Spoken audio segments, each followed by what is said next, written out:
Hello, I am Jada Ingleton with the Washington Informer, and I am here with Ryan McKinny of Washington National Opera's The Crucible, coming to DC specifically this month.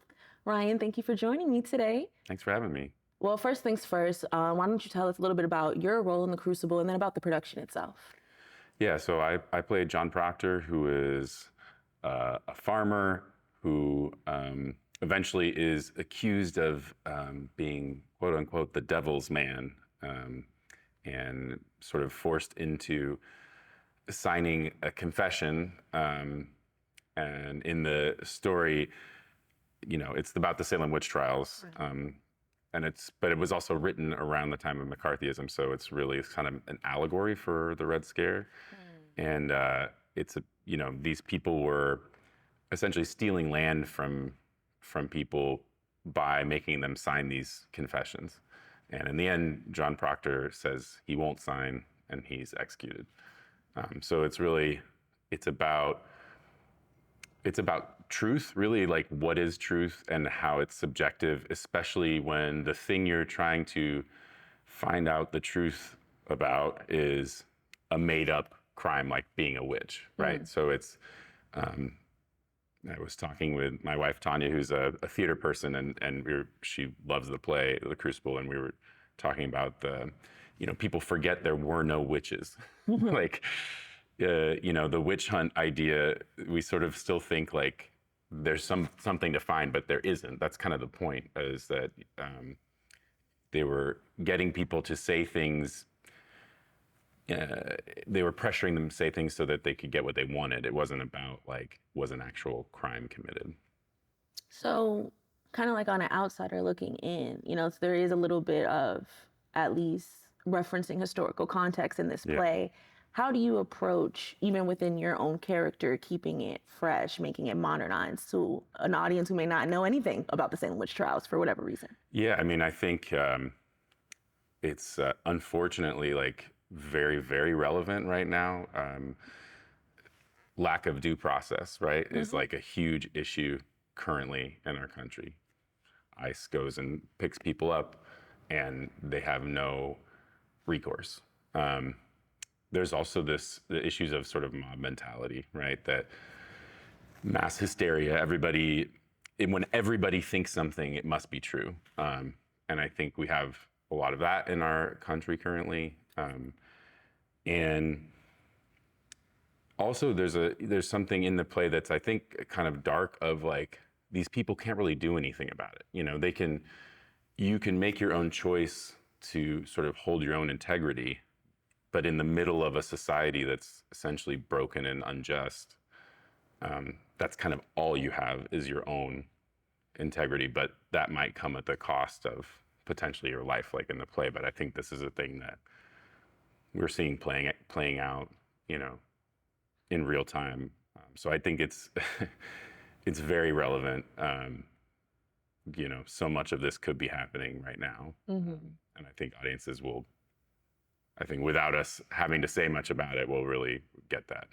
And I think that's maybe an interesting part of the beauty of whether it's theater, opera, of having like that reimagined take of something, like being able to put it in the context of this play came out however long ago, but now this is why it's important in 2026. Yeah, and I think, the great plays or operas all have some themes that are sort of, for better and worse, common throughout history and throughout sort of Western white history, because there's a lot of different types of stories in other cultures, but sort of The Crucible is very kind of in line with like that, dealing with Western society, culture, the problems that kind of are inherent in that.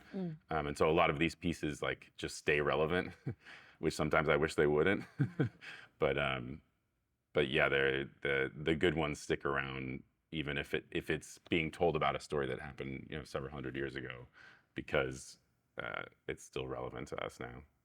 So is there anything that surprised you, or, when you get the script and you actually start coming into your own character, anything that surprised you or maybe challenged you throughout the process so far? Yeah, the character, one of the important plot points is that we think that he has had an affair with like the live-in nanny type person.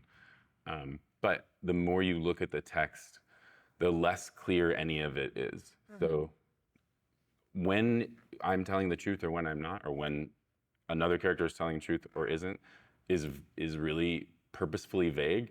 And so grappling with how much do I hold on as a character to some truth that the audience doesn't get to know, and sort of navigating what really happened and what might have happened and who's saying the truth when is like a fun challenge, but definitely like wasn't something I originally thought was going to be such a big part of it. Interesting. It's like giving away a little bit, but not enough. So, I mean, you are a veteran when it comes to opera. So, how do you kind of bring your own personality to each production? Yeah, I mean, I think for actors in general, but also really specifically singers, you are the person up there, and you can only be you or a version of you. And the thing that I'm sort of known for in the opera world is like doing characters that are not entirely good people. Why And is that? well, I don't know, maybe it's typecasting, but I don't think so. But I have a my sort of philosophy about that is that bad guys are much more interesting if you treat them as full human beings that have like real trauma, real desire, real guilt. And the more that the quote unquote bad guy becomes real to the audience, the more impact they can have and the story can have. And the harder it is when they do something bad. Because if it's just sort of like a bad guy, you're like, I don't care about him. He seems like a jerk. It's less engaging, right? And also just like as a human being, I think like the worst people are still people, and they're worth understanding, even if we don't ever want to give them power. Or we don't want to agree with them.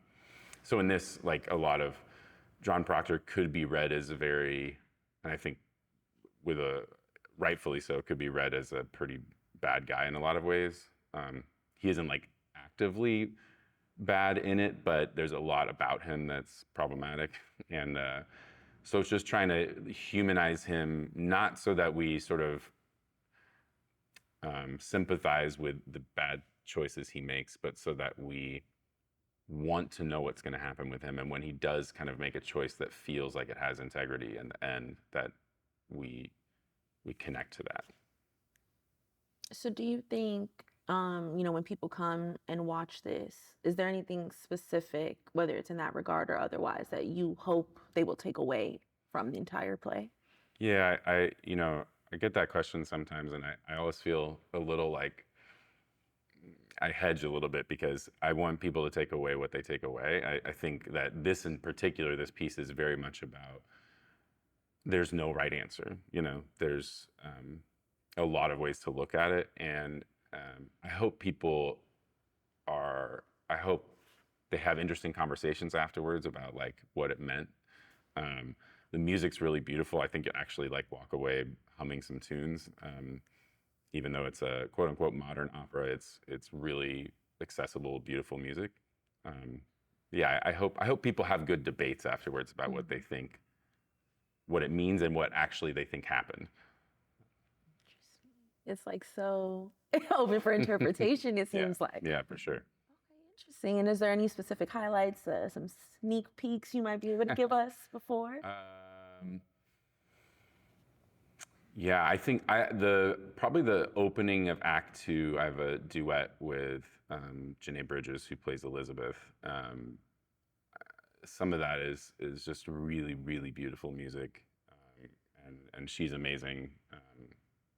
And really, you get to hear, Janae and I are sort of veterans, but like then there's all these up and coming singers that are fantastic. So yeah, just be on the watch out for some really, really good singing.